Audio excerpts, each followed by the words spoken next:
اللہ تعالیٰ جب آدم علیہ السلام کے پتلے کو اپنے ہاتھوں سے بنا رہے تھے تو شیطان وہیں پر گھومتا رہتا اور دیکھتا رہتا تھا۔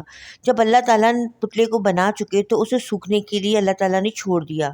شیطان نے جب پتلے کو پڑا ہوا دیکھا تو چاروں طرف گھوم گھوم کر اسے دیکھتا رہا اور اسے بجا کر دیکھا۔ بجانے سے اسے یہ اندازہ ہوا کہ اللہ تعالیٰ یہ جو مخلوق بنا رہا ہے وہ اندر سے کھوکھلی اور کمزور ہے۔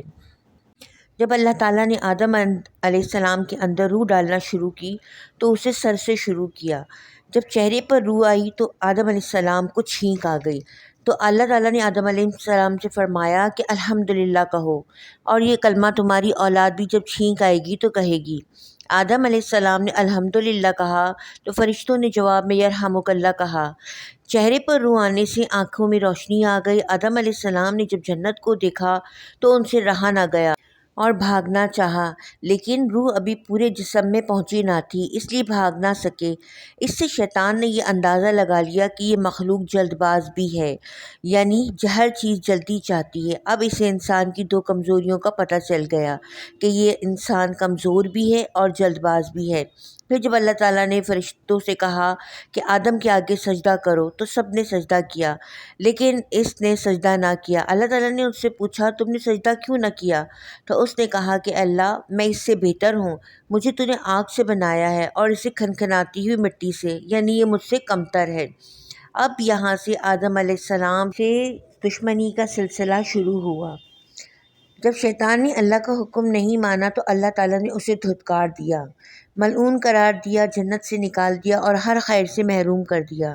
اس نے اللہ تعالیٰ سے کہا کہ اے اللہ، تو نے مجھے ملعون قرار دیا، مجھے جنت سے نکال دیا اور تمام خیروں سے محروم کر دیا، تو اب تو مجھے موقع دیا جائے ان کے دوبارہ اٹھائے جانے تک، یعنی قیامت تک مجھے زندہ رہنے دیا جائے، مجھے اتنی زندگی دی جائے کہ میں قیامت تک، جس آدم کی وجہ سے تو نے مجھے جنت سے نکالا ہے نہ، اب میں قیامت تک اس کی اولاد کو جنت میں جانے نہیں دوں گا، اور آخر وقت تک آگے سے پیچھے سے دائیں سے بائیں سے انہیں بہکاتا رہوں گا۔ اللہ تعالیٰ نے فرمایا جا، تجھے ڈھیل دی گئی ان کے دوبارہ اٹھائے جانے تک، یعنی اسے قیامت تک موقع دے دیا گیا۔ پھر اللہ تعالیٰ نے انسان سے فرمایا کہ شیطان سے بچو، کیونکہ یہ تمہارا کھلا دشمن ہے اور وہ تمہیں دوزخ کا ایندھن بنانا چاہتا ہے۔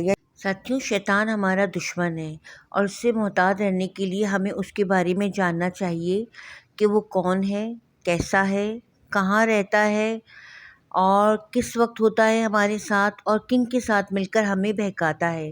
پھر اس کے بعد میں آپ کو وہ 5 باتیں بتاؤں گی کہ جن کے ذریعے وہ ہمیں اپنے جال میں پھنسا لیتا ہے۔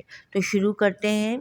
نمبر 1، شیطان انسان کے ساتھ ہمیشہ رہتا ہے، یعنی نبی صلی اللہ علیہ وسلم نے فرمایا شیطان انسان میں خون کی طرح گردش کرتا ہے۔ نمبر 2، شیطان ہمارا ایسا دشمن ہے جسے ہم دیکھ نہیں سکتے لیکن وہ ہمیں دیکھ سکتا ہے، یعنی کھلا ہے لیکن چھپا ہوا ہے، اور وہ انسانوں کی شکل میں بھی آتا ہے۔ اللہ تعالیٰ فرماتے ہیں وہ اور اس کی اولاد تمہیں ایسی جگہ سے دیکھتے ہیں جہاں سے تم انہیں نہیں دیکھ سکتے۔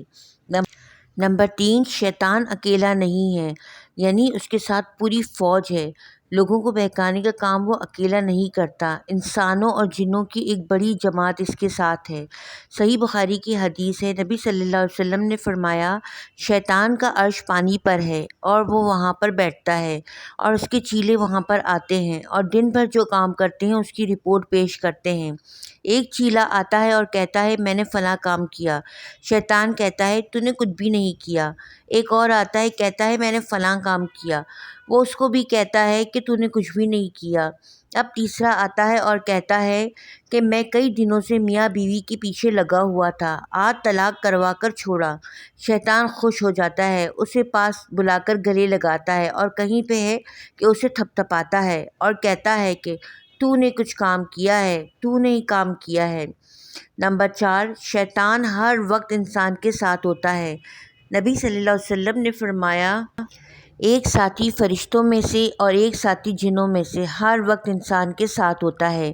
جو فرشتوں میں سے ہوتا ہے نیک خیالات لاتا ہے اور جو جنوں میں سے ہوتا ہے وہ وسوسے ڈالتا ہے۔ نمبر 5، قیامت کے دن شیطان کسی کی فریاد نہیں سنے گا۔ قرآن میں اللہ تعالیٰ فرماتے ہیں کہ روز قیامت جب تمہارے کاموں کا فیصلہ سنا دیا جائے گا تو قیامت کے دن جب انسان کے اعمال کا بدلہ دیا جائے گا تو انسان کہے گا کہ ہم سے شیطان نے کروایا ہے۔ تو شیطان کہے گا کہ میرا تو تم پر کوئی بھی زور نہیں تھا، جو کچھ بھی کیا ہے وہ تم نے خود کیا ہے، میں نے تو صرف بہکایا تھا، اب مجھے ملامت نہ کرو، اور جو تم شرک کرتے تھے اس کے ذمہ دار بھی تم خود ہو، میں نے تمہیں ہاتھ پکڑ کر نہیں کروایا، تم نے جو بھی کیا اپنی مرضی سے کیا ہے۔ 5 باتیں جو شیطان ہمارے کان میں کہتا ہے۔ ابھی تو تم بہت چھوٹے ہو، نیک کام کرنے کے لیے زندگی پڑی ہے، ابھی انجوائے کر لو، بعد میں توبہ کر لینا۔ 2، ایک آخری مرتبہ اور کر لو، کچھ نہیں ہوتا، کوئی تمہیں نہیں دیکھ رہا۔ نمبر 3، یہ کام نماز سے زیادہ ضروری ہے، پہلے یہ کام کر لو پھر نماز پڑھ لینا۔ نمبر 4، یہ کام حرام نہیں ہے، سبھی تو یہ کر رہے ہیں، ایک اکیلا کوئی تم تو نہیں کر رہے ہو۔ نمبر 5، اب توبہ کرنے کا کوئی فائدہ نہیں، اب کچھ نہیں ہو سکتا، بہت دیر ہو چکی ہے، اللہ تو اب تمہیں معاف نہیں کرے گا۔